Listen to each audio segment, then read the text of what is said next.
We are in the Delmarva Life Kitchen, and you know, we teased taste buds just a few moments ago when we shared details on the upcoming Snow Hill Seafood Festival. Now it's time to get a taste of what we talked about, and we're doing it with help from Harrison Saunders, President and CEO of Harrison Senior Living in Snow Hill. Now we're making that Brunswick stew that you talked about earlier. That Michael talked about. That Michael was talking about earlier. Now this is a family recipe, correct? That's right, yeah. Tell me a little bit how that came about, which family member started it, how many years has this recipe been around? So my mom, but she borrowed a lot of her culinary expertise from her grandmother, who spent her life on a farm in Snow Hill, and also my uncle, who's a chef. So we like to incorporate as much of everybody's expertise as possible, and that's what I thought would be useful for a local event like this. Oh, so how do you make it? What's in it? All right, so it's a relatively simple recipe, I think anyway. It can be very complex if you wanted to take the extra time, or if you're serving hundreds and hundreds of people like we are here in Snow Hill, you can expedite the processes. But if you're a purist, you'd probably start with a whole chicken that you'd place into a large soup pot, cover it with water, add some onion, some spices, so that you begin to make your stock and the chicken that you're eventually going to peel to go into the recipe. Right.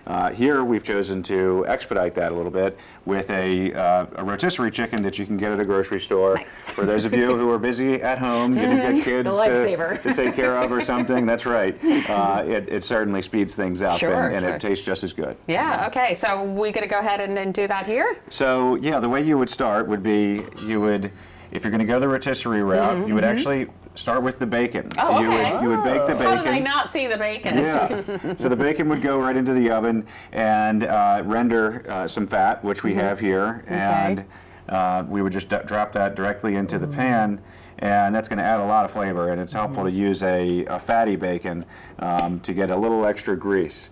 And this is in lieu of butter also, so if you're worried about allergens, this is a good way to manage that concern. So then you would take your pre-cut one pepper and one onion, drop them right in, and you can hear them beginning to saute. That's right, that's right. So you stir these until they begin to cook through, and that would take a few minutes. So if we're going to discuss the recipe, moving along a little bit more quickly, we could go ahead and add the stock. Okay, all right. Okay. So we're just going to We're going to jump right ahead, and normally you would allow them to cook through. Right, okay, that's right. So go ahead and pour that in there. And also wanted to talk about, while we're waiting on that, is you are actually celebrating your 50th anniversary. That's right, that's right. As the apron says. Yeah, we had a special marketing, our director of marketing put together an apron for me just for the show, and I'm sure that our folks will want to wear them at the Seafood Festival when they serve this dish. It's our 50th anniversary. 50 years ago, my grandparents started the company in Christiana, Pennsylvania, and 5 years later, that was his hometown, my grandfather. 5 years later, my grandmother said, hey, I want to build a nursing home in my hometown too and serve that community, and so she did. It's their 45th year in Snow Hill. And then they ultimately grew the company to Salisbury, John B. Parsons. Georgetown has Harrison House as well, another skilled nursing and rehabilitation facility. Our primary focus at those two locations, Georgetown and Snow Hill, is rehab, getting people home more quickly, post-acute care. Yeah, right. Absolutely. Well, wonderful. 50 years, you're doing something right. Thank you, thank you. We like to think so. We have a great team in all of our locations. All right, so we have the stock in here. All right, so we've added the stock. So we're going to bring that to a boil. And I'm going to work your burner up here a little bit. Okay. Just press buttons so it happens. That's right, yeah, just figuring it out as we go on the fly. So once we would bring that to a boil, then we would want to add the potatoes. All right, so we have about roughly a couple of large potatoes here, and I've pre-cut them to make this a little bit faster for everybody to dump right in, stir them in, and allow them to start to cook through. Okay, and then you can also go ahead and add some tomato. We have some cut tomatoes there. You can either use a stewed tomato, a whole stewed tomato, a peeled tomato, and cut it in the stew, which is something that I like to do. My mom always did. Or you can buy a can that's already cut. Okay, so I just put. Go ahead, dump them right in. Dump that right in. Yeah. All right, you're making this easy. Yeah, it's pretty simple. It's pretty simple. This is an old recipe that is really predominantly served in Virginia, on the other side of the bay. I thought I was being smart when I proposed this as a seafood alternate at our events in Snow Hill, but it turned out that nobody knew what the heck it was on Delmarva. Except for Mike Franklin, because he had lived in Chesapeake for a while. Yeah. So we decided to keep it on the menu, and it became a hit. All right. Well, I tell you what, we're going to take a little pause here for a moment and wrap this up when we come back. All right. Delmarva Life, stay with us.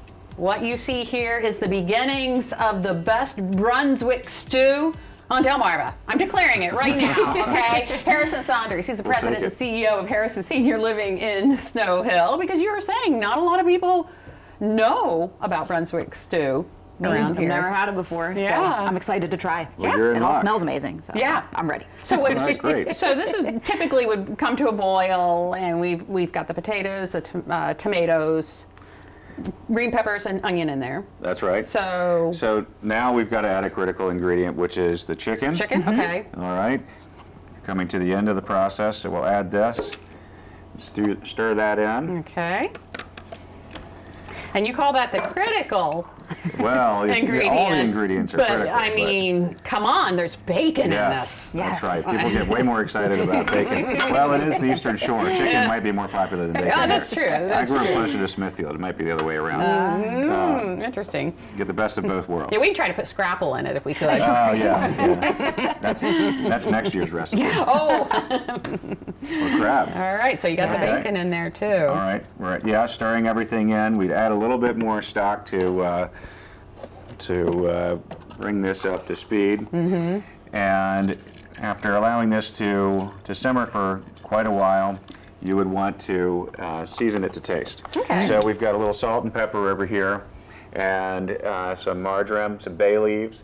And then I think one of the most critical ingredients also is a dash of Worcestershire sauce. It gives it a little bite. Yeah, I actually put a bit of Worcestershire sauce in my chicken soup. I struggle to say Worcestershire sauce, so just throw it in wherever. Only a couple minutes away from Worcester County, so we got to get that right. Yeah. All right. Well, fortunately, we have the magic of television here, so we are going to move over to pot number 2. Thank you. You did well. Sure. Yeah. And there you go. This is my favorite part. That's right. And here we are. Oh, that looks good. It really does. Smells even have amazing. a Looks ladle. amazing. Ooh. Oh, you have one too? We do, yeah. Oh. Wow. Hey, we could double Yours is- ladle. Yeah, that's right. Yours looks prettier than mine. I think it might match the bowl. Okay. That looks like Heaven. a good. All right. And I see Yeah, it's some. hearty. I see So- some lima beans and corn. That's right. We also would add the lima beans and corn, and allow that to cook through. And folks do this a little bit differently everywhere across the state. Actually, my mother likes to say you should be able to stand a spoon up in the stew. So sometimes you want it that thick. Whoa. Some folks would actually prefer to have it a little more liquid. But you don't So- need to put crackers in this stew. You don't. You could, but you But don't. you don't need to. A little. Say it's a little toasty. Little hot. It's been on there a little while. Well, I gotta say, this is definitely the best Brunswick stew on Delmarva. Absolutely best Brunswick stew. Actually, I on think a I've had chilly Brunswick day. stew before, but no, this is really, really good. And if you want some, you can get it at the Snow Hill Seafood Festival. It's coming up October 15th. That's right. Yeah. How much are you going to have to make for that? We actually make enough to serve up to 800, 900 folks. So last year, I think that was like, it was about 30 gallons, actually. That is a Whoa, lot that's of a lot of stew. stew. Harrison Saunders, President and CEO of Harrison Senior Living in Snow Hill. Thank you so much, and good luck with all that stew. Thank you for having me.